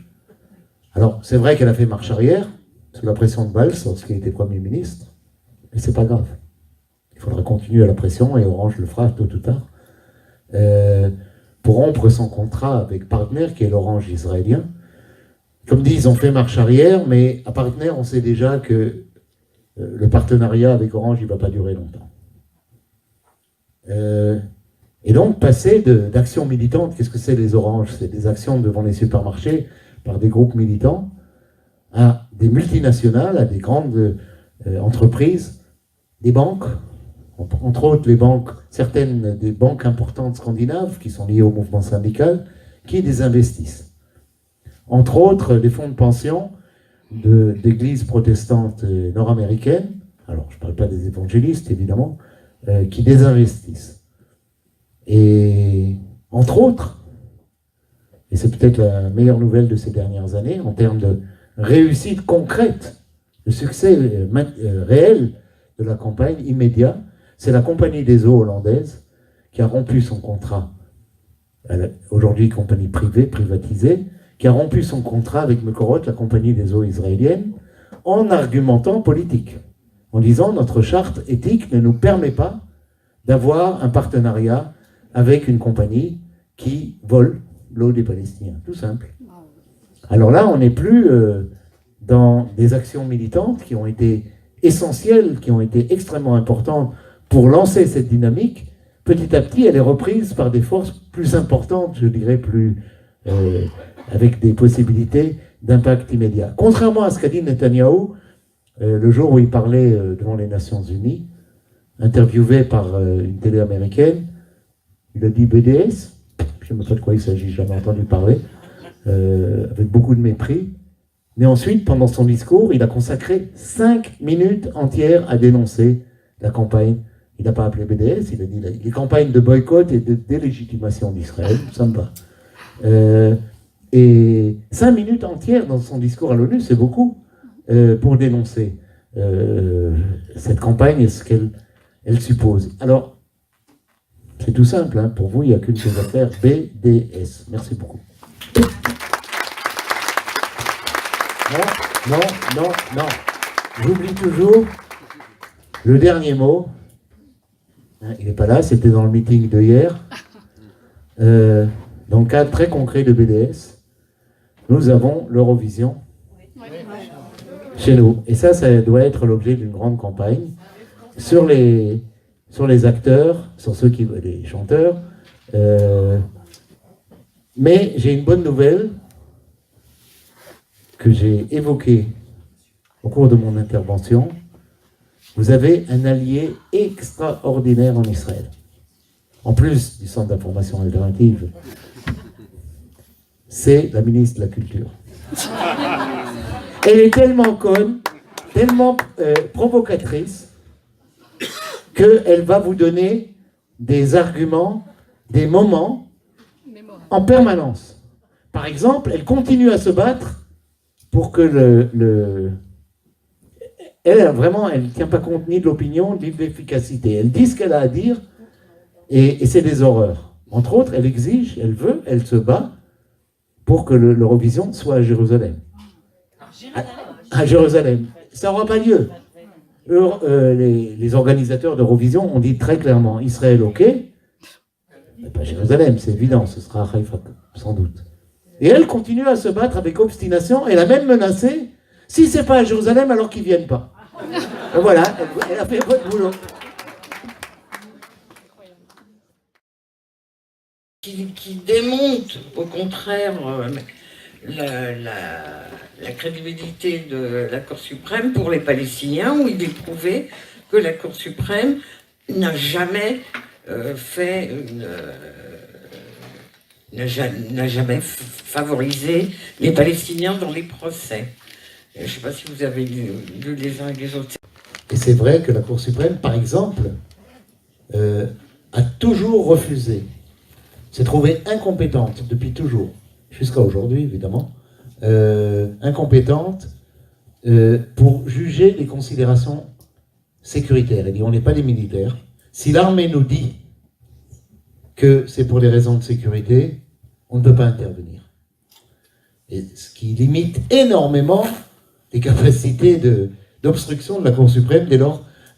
Il n'y a qu'une fois, par exemple, que la Cour suprême s'est opposée à une colonie spécifique. C'était l'époque, la première année du gouvernement Begin, quand la droite a pris le pouvoir. Et l'idéologie de ce gouvernement, c'est que la colonisation est non seulement normale, mais prioritaire, contrairement aux travaillistes qui disaient toujours des questions de sécurité, etc. Là, ils assumaient la colonisation. Et la seule fois, et après tout le parquet et l'appareil juridique a dit aux conseillers de Begin, on ne fait pas de l'idéologie, vous voulez coloniser, on colonise. Mais dites pas à la Cour suprême que c'est parce que ça fait partie de Eretz Israël et que c'est écrit dans la Bible. Là, la Cour suprême vous déboutera, et c'est ce qui s'est passé. C'est la seule fois où ils ont débouté, parce qu'ils ont pris un argument idéologique.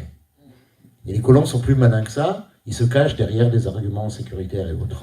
Enfin, quand il fallait encore des arguments, aujourd'hui, il n'en faut presque plus. Alors, je comprends très bien pourquoi un Palestinien, ou une organisation palestinienne, ou des juristes palestiniens disent la Cour suprême, ça fait partie du système israélien, et c'est vrai. Mais là, le regard que j'avais est un regard inter-israélien. Inter-israélien, et si on regarde les différentes composantes de l'appareil d'État, et les combats entre eux, parce que c'est pas un État totalitaire où il y a un chef de gouvernement qui dit et qui fait tout. Il y a une bataille entre le Parlement et le gouvernement, entre l'appareil judiciaire et le législatif. Et là, la Cour suprême, j'ai donné des exemples, a contribué ou à empêcher le pire, parfois, ou même à améliorer, pas tant dans la question si, j'ai donné un exemple, l'interdiction de la torture. Alors, qu'est-ce qu'il dit cet ami? Est-ce que c'est bon? Est-ce que c'est mal? Je pense que c'est bon. C'était un acquis, une avancée, même si elle est toute relative et plus déclamatoire que réelle. Et c'est le fait de la Cour suprême. Pour le même pays. Est-ce que vous ne croyez pas que le fascisme vers lequel Israël tend est une conséquence, mais tout à fait normale, du fait qu'on est un État juif? Comment est-ce qu'on peut entretenir une démocratie avec cette idée-là? Est-ce qu'au départ, c'est pas... Pour moi, ça me semble normal que ça devienne fasciste. Alors vous qui vivez à l'intérieur, comment vous pouvez penser ça? Parce que pour nous qui sommes à l'extérieur, c'est beaucoup plus facile peut-être.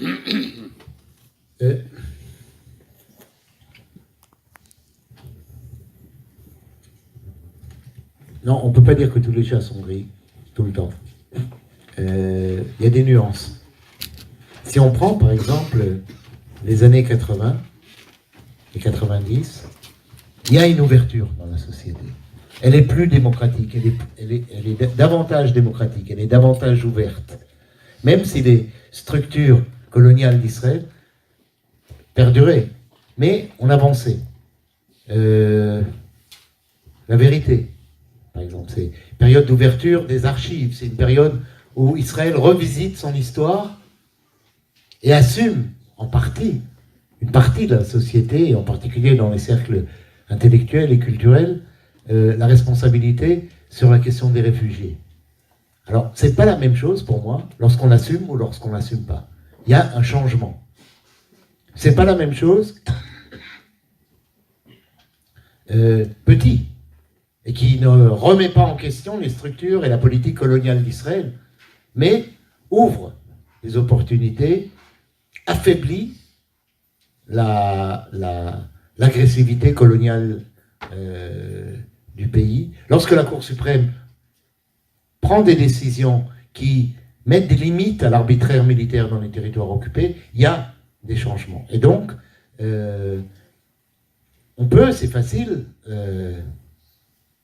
dire c'est du pareil au même depuis 48 ou depuis le début du siècle jusqu'à les 120 dernières années, c'est la même chose tout le temps. Non. Non, sinon ça ne sert à rien de faire de la politique. Si c'est le tout ou rien, et tant qu'on n'aura pas libéré la Palestine, et tant qu'il n'y aura pas la mise en œuvre absolue du principe d'égalité entre tous les citoyens et les déplacés, les réfugiés, alors c'est vraiment pas la peine de s'engager, parce que il faudra attendre une catastrophe pour que ça se produise.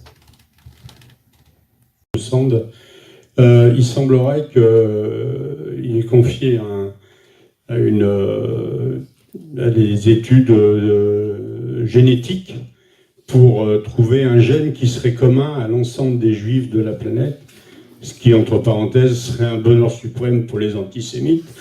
Est-ce que ça continue ou est-ce qu'ils ont abandonné cette idée complètement stupide, pas à nos yeux, en tout cas? Alors, si on parle de peuple dans le sens, ou de nation, dans le sens d'une famille élargie, c'est-à-dire on a tous un grand-père commun, un arrière-arrière-arrière-grand-père commun qui s'appelait Abraham, c'est une stupidité. Enfin, je pense que ça c'est comme nos ancêtres les Gaulois. Tous les Français ne sont pas les fils de Vercingétorix, que j'ai visité tout à l'heure, Alésia, non pas Alésia, Gergovie, pour que j'ai quelque chose à raconter à mes petits-enfants quand je rentre, et pas que j'ai eu des meetings à FPS, BDS. Non, ça ne les intéresse pas, mais je parlerai de ma rencontre avec Vercingétorix. Donc, c'est vrai, ce que dit Shlomo dans son premier livre, qui est le seul livre, à mes yeux, le seul livre intéressant, c'est une banalité, mais il fallait absolument le dire. Il n'y a pas de peuple juif dans le sens familial du terme, dans le sens génétique du terme, dans le sens, j'appelle ça famille. On n'est aucun peuple, de même qu'il n'y a pas de peuple français dans ce sens-là, il y a un peuple français dans un autre sens. C'est une culture, une identité qui a été construite et qui définit quelque chose, qui entre autres a un sale caractère. C'était juste une pique. Je parlais des Parisiens.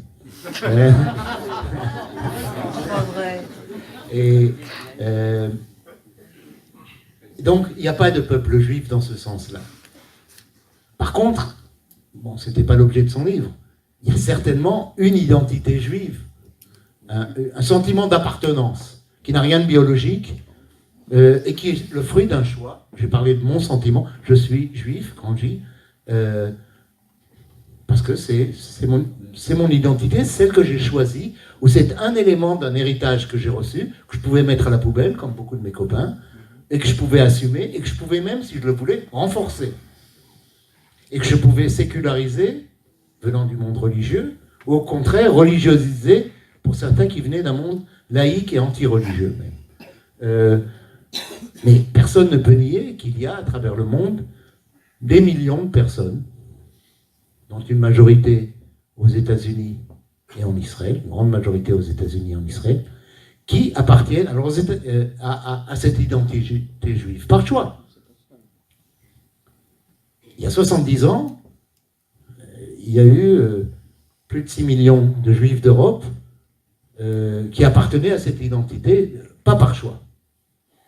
On leur a imposé ceux qu'ils voulaient et ceux qu'ils ne voulaient pas. Ceux qui avaient cessé d'être juifs depuis longtemps et ceux qui assumaient leur judaïté pleinement. Mais tous, ils ont été mis dans les mêmes wagons pour la même destination. Et elle a renforcé ce sentiment d'appartenance, sans aucun doute. D'ailleurs, tu le voulais, c'est comme mon grand-père qui me disait, qui disait toujours avec le bon sens d'un immigré juif polonais, quand quelqu'un disait « je suis juif et fier de l'être », il dit « si t'es pas fier de l'être, tu le seras pas ». Oui, ça fait partie de nous, et quand on l'oublie, parfois on nous le rappelle, douloureusement. Et ça, c'est pas l'objet du livre de Shlomo, mais à mes yeux, c'est important. Et c'est important surtout parce que me concernant, mais je crois concernant pour beaucoup de personnes qui se collent ou auxquelles on a collé et qui assument ce J de leur identité, personne ne me le définira et personne ne me le prendra. En ce qui me concerne, et je crois en ce qui concerne de très nombreuses personnes qui sont juives. C'est quelque chose qui appartient à nous. Si on veut, on le met à la poubelle. Mais si on veut le garder, personne ne nous le prend. Merci pour tous ces nombreuses polémiques. J'en veux pour exemple que le livre de Jean-Paul Sartre, ça m'a étonné que vous ne le citiez pas, Qu'est-ce qu'être juif a suscité de nombreuses polémiques avant d'être revu et corrigé par son secrétaire Benny Lévy. Mis à part, disons, cet exemple, effectivement, les concepts, on peut les interpréter et leur faire vivre une histoire qu'ils ne veulent pas vivre ni supporter. Le concept de démocratie qui est rejeté par une partie des juifs orthodoxes israéliens est un concept aussi qui est plus que qui inexact, parce que quand il a été créé dans la Grèce antique, la démocratie excluait les femmes et les esclaves. Donc c'était déjà à l'origine une démocratie toute relative. Mon autre objection à ce sujet me vient des entretiens qu'a eu notre président Macron quand il est allé en Égypte. Il a voulu donner une leçon justement de démocratie et de droits de l'homme au maréchal Sissi, qui est un très grand démocrate, comme tout le monde le sait, et lequel lui a répondu que de toute façon, votre démocratie et les droits de l'homme, ils ont leurs valeurs, ils ont leurs justificatifs, et ils ont leur réalité à vivre dans vos pays, alors que nous, on vit d'autres réalités pour lesquelles on doit inventer notre système et on doit répondre d'une façon, disons, très exogène, plutôt endogène, interne à ces réalités auxquelles nous devons faire face. Voilà j'ai une autre objection, mais je la reprendrai tout à l'heure. Merci. Je ne pense pas que ce soit une objection, parce que vous avez dit, vous avez exprimé une opinion, ce sont bien des choses que vous avez dites, je partage, peut-être pas surtout. Le premier point, c'est que l'État d'Israël a été de tout temps fasciste. C'est pas uniquement Netanyahou. Netanyahou, c'est le produit d'un État, d'un régime fasciste. Et la preuve, les guerres des organisations juives dans les années 30-40 en Palestine, puis en 1950, l'invasion de l'Égypte, dans les années 60, l'invasion des pays arabes, et puis après l'invasion du Liban et les guerres qui continuent, et les menaces actuelles contre l'Iran et d'autres pays. Ça, c'est mon premier point. Mon second point, c'est que ce régime fasciste de tout temps est une menace non seulement, comme vous l'avez bien décrit, pour les Juifs eux-mêmes, les Palestiniens de Palestine, les pays voisins arabes, l'Iran, mais surtout pour l'Europe, pour la France, pour l'Angleterre, l'Allemagne, l'Italie et tout. C'est une menace invisible, mais très concrète. Un pays qui a un régime toxique, fasciste, avec des armes nucléaires, est une menace sur tout le monde, c'est tout. Je préfère de loin utiliser au concept fasciste pour décrire l'État israélien, le concept de colonialiste. D'abord parce que le concept colonialiste est beaucoup mieux défini. C'est une catégorie politique assez facilement identifiable, avec une histoire, avec toutes ses différences internes, mais une histoire commune, et insister sur la dimension coloniale de l'État d'Israël est à mes yeux plus efficace pour comprendre son mode opératoire pour prédire ce qu'elle va faire, et c'est important en politique, tenter de prédire qu'est-ce qu'on va faire dans telle ou telle situation, que l'utilisation de fascistes, qui là est utilisée, comment je ne sais pas. Fasciste, dans ma jeunesse marxiste très orthodoxe, c'était une définition, c'est la mobilisation de la classe moyenne pour mettre au pas et casser les organisations ouvrières. Bon, c'est pas vraiment le cas. C'est tout à fait autre chose qui se passe en Palestine. Donc je préfère de loin, sauf si la grille de lecture colonialiste, que la grille de lecture fasciste pour l'État d'Israël. À moins quand on veut dire fasciste, comme je l'ai dit au début, c'est pour dire caca, c'est pour dire c'est de la merde, qu'ils sont méchants. Et ça c'est vrai. Mais si on veut l'utiliser d'une façon plus scientifique, non, je préfère de loin colonial. Est un allié bien sûr traditionnel d'Israël, mais d'après ce que j'ai entendu dire, justement cette dérive, disons, intégriste, fasciste du gouvernement israélien inquiète la communauté américaine qui est plutôt de tradition démocratique. Est-ce que ce serait pas là, parce que lorsqu'on connaît le poids de cette communauté aux États-Unis, est-ce que ce serait pas là peut-être un espoir pour faire revenir Israël dans une politique, disons, plus démocratique? Tout à fait. Et je crois que c'est effectivement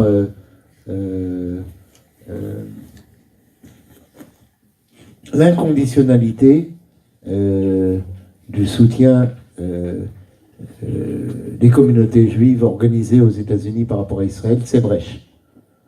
Et puis en plus, une partie de l'establishment juif américain est très en colère contre Netanyahou, qui s'affiche ouvertement républicain, et même la droite semi-fasciste républicaine. Et ça parle mal aux juifs américains. Ils n'aiment pas ça. C'est pas leur orientation. Mais les vrais alliés d'Israël aujourd'hui, les plus efficaces d'Israël et surtout de Benjamin Netanyahou, de l'extrême droite israélienne au pouvoir, c'est pas ce qu'on appelle le lobby juif aux États-Unis, c'est le lobby des évangélistes. C'est 40 millions de personnes fanatiquement pro-droite israélienne. C'est sur eux que Benjamin Netanyahou s'appuie, pas du tout ou beaucoup moins sur la communauté juive organisée. La super bonne nouvelle, c'est qu'est-ce qui se passe dans la jeunesse juive américaine. Alors, on en aura les effets, pas maintenant, mais dans 10 ans. Mais toutes les études, les analyses, les reportages, d'ailleurs bien reportés par les médias israéliens aussi, montrent qu'on aura des problèmes dans 10 ans avec le soutien, avec ce qui aura été le soutien inconditionnel des juifs organisés. Je dis bien organisés parce que la grande majorité des juifs en France, mais même aux États-Unis, ne s'expriment pas à travers les structures juives. Ils s'expriment comme américains, comme démocrates, comme républicains ou autre chose. La jeunesse juive américaine deviendra, tout l'indique, deviendra de plus en plus indifférente par rapport à Israël, ou, c'est des bonnes nouvelles pour nous, militante, critique. Une organisation comme une voix juive pour la paix, qui était complètement marginale sur les campus, devient une voix importante. Elle n'est pas majoritaire, pas encore, mais devient une voix qui compte. Et ça, c'est une très bonne nouvelle. C'est un changement, un engagement d'une partie petite, mais une partie non marginale, donc de la communauté juive, avec de doubles guillemets, en critique à Israël. Oui, merci à Michel et aux organisateurs de la conférence. Je voudrais, Michel, tu as longuement parlé disons à la fois du mouvement de la paix qui était dans une limite et qui s'était suicidé, et enfin d'une certaine façon suicidé, mais tu as aussi parlé des ruptures qui existent dans la société israélienne, ruptures qui se sont produites à des endroits où on ne les attendait pas. La Cour suprême, et notamment la très grande rupture de l'appareil de sécurité israélien par rapport à ça. Pour l'avenir du Moyen-Orient en général, il serait de la plus grande importance qu'un mouvement en Israël même renverse la tendance. Ça. Donc ça, d'abord, c'est non pas un espoir, mais un travail. Tu as souligné l'importance de BDS, qui est un mouvement extérieur à Israël. Tu viens de parler de la jeunesse juive américaine, qui sont aussi des mouvements extérieurs à Israël. Mais il y a aussi, me semble-t-il, là où on ne les attendait pas, des ruptures dans la société israélienne. Et notamment dans les derniers temps, c'est l'affaire des manifestations communes contre la Constitution, qui ont regroupé, enfin contre les modifications de la Constitution, qui ont regroupé juifs et arabes pour la première fois dans des manifestations massives. Donc je dirais qu'il faut prêter une extrême attention, mais pas simplement comme observateur, comme aide à leur développement, à des mouvements qui peuvent surgir à des endroits où finalement, où au départ, on ne les attend pas. Alors je ne vais pas faire des comparaisons avec la société française, mais c'est vrai que d'une certaine façon, et sans prendre de position, les Gilets jaunes sont arrivés à un moment et d'une certaine façon où on ne les attendait pas. Alors ce n'est pas des Gilets jaunes que je souhaite en Israël, c'est pas ça du tout, mais c'est, disons, de montrer que ces ruptures-là ont une grande importance. Voilà. Alors on a eu, entre guillemets, nos Gilets jaunes, ou notre mouvement social, ou nous indigner. Mais une chose qu'on a appris avec les indignés, d'abord on a eu grand enthousiasme, on a eu pendant un été, mais ça s'est arrêté avec le dernier jour de l'été, le jour de la rentrée, une mobilisation massive comme Israël n'avait pas connue depuis la guerre du Liban, et peut-être même plus. 400 000 personnes dans la rue pour des changements sociaux, sociétaux, entre autres le droit au logement. Retour à une santé publique qui est de plus en plus privatisée. Mais une chose qu'on a reappris à ce moment-là, c'est que si tu parles pas politique, si tu limites ton engagement et ta mobilisation au social, au sociétal, l'État est plus malin que ça, et il te ramène à la politique, par exemple en créant, et ça a cassé en un week-end, là aussi, en un week-end, le mouvement des indignés. Il y a eu un attentat où il y a eu des morts sur la frontière du Sinaï, dans le sud d'Israël, qui a été mis en valeur, un petit attentat. Il y a eu des victimes quand même, mais alors, ça a été comme si ça annonçait la troisième intifada, la quatrième guerre mondiale, je ne sais pas, c'était mis, et ça a brisé le mouvement. On est revenu à la politique. Et on est revenu au conflit dans son ensemble. Et on ne peut pas se séparer. Daphne Leaf l'a compris, la porte-parole, merveilleuse femme du mouvement des indignés, contrairement à d'autres qui ont été recyclés dans la politique, qui ont été achetés par les partis politiques. C'est une femme très intègre, mais aussi une femme qui réfléchit. Et je vais vous faire rire, c'est celui qui l'a aidé à réfléchir politiquement. On continue à dialoguer. C'est Daniel Mermet. Daniel Mermet est venu l'interviewer comme porte-parole des indignés dans un reportage qu'il a fait en Israël. Et puis il lui parle, Daniel a une culture politique, une culture du monde, et il lui parle des territoires occupés. Mais elle, comme Tel Avivienne typique, elle ne connaissait rien. Elle savait qu'il y avait des Arabes, mais ça l'intéressait pas, c'est vraiment Tel Aviv. Ça l'intéressait pas, c'est pas son truc. Par contre, le droit au logement, ça la concerne. Et donc, c'est comme si, on revient au rôle habituel, ça, on sait comment le gérer, on sait comment se protéger, on sait comment s'organiser. Et ce concept de risque de la paix sur lequel nous travaillons beaucoup, moi, quand je parle avec des jeunes israéliens dans les écoles, beaucoup je parle là-dessus. Arrêtez, briser cette conception. La paix, c'est un espoir, la paix, c'est pas un danger. Maintenant, on ne demande pas de nouveau, les rabbins n'avaient jamais, la démilitarisation d'Israël, Non. Ok, vous n'y croyez pas, vous n'en êtes pas sûr, gardez vos garanties. Mais s'il y a une main tendue, regardez ça comme quelque chose de positif. Après, vous dites la main était pourrie. Ok, mais essayez. Et ça, c'est très compliqué. Il faut décoloniser les mentalités. Il faut démilitariser les mentalités. Ça, c'est notre combat à nous en tant qu'Israéliens. Décoloniser l'espace, ce sera les Palestiniens. Ils réussiront plus ou moins vite, mais ils réussiront. Mais décoloniser les mentalités, décoloniser une société, ça c'est un combat qui nous est réservé.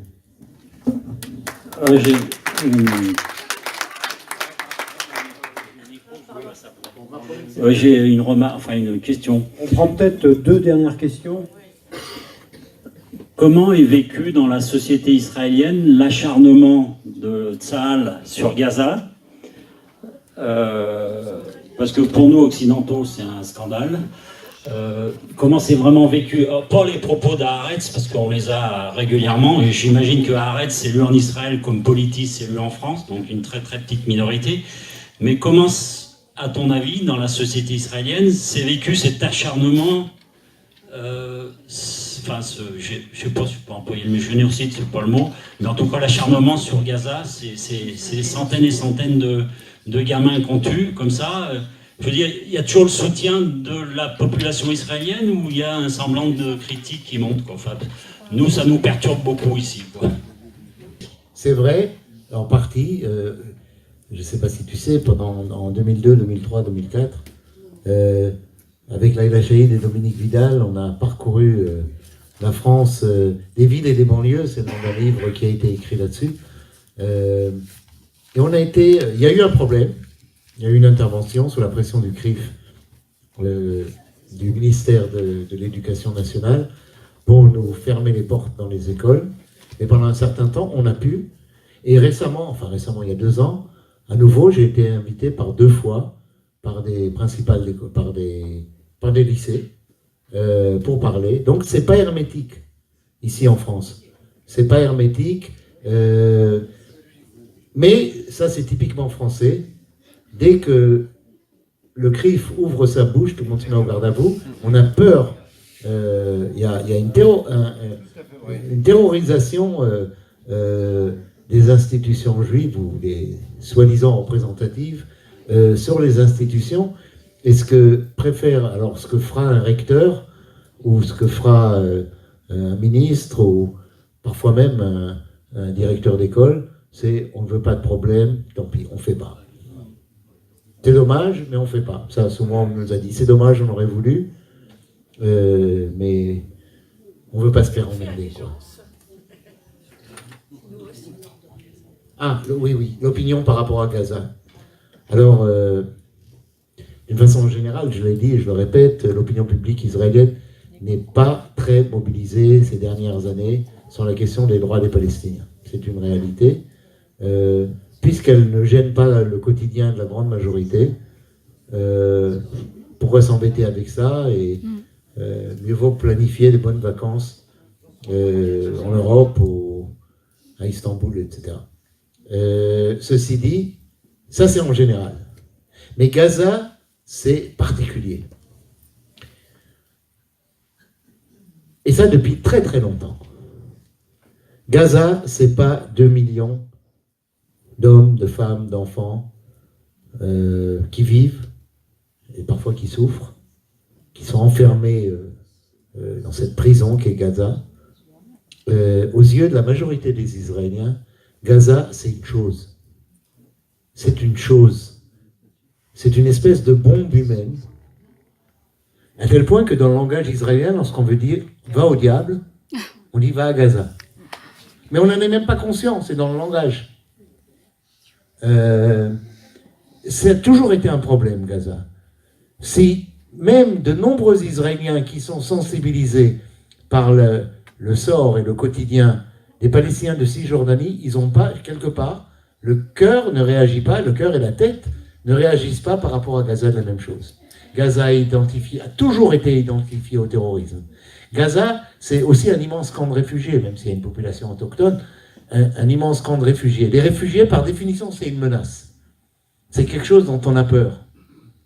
Et donc, mobiliser, je ne dis même pas mobilisation politique, mais même mobiliser le cœur des gens bien en Israël par rapport à Gaza, c'est extrêmement difficile. Il y a une déhumanisation de Gaza qui a toujours existé. Et comme dit, c'est plus perçu comme une menace que comme un territoire où il y a des gens, des hommes, des femmes, qui vivent et qui souffrent. C'est très compliqué de faire passer ce message.